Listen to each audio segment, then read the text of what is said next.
हे राम लखन जानकी जय बोलो हनुमान की। राम लखन जानकी जय बोलो हनुमान की। राम लखन जानकी जय बोलो हनुमान की।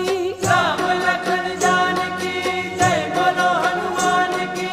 राम लखन जानकी जय बोलो हनुमान की।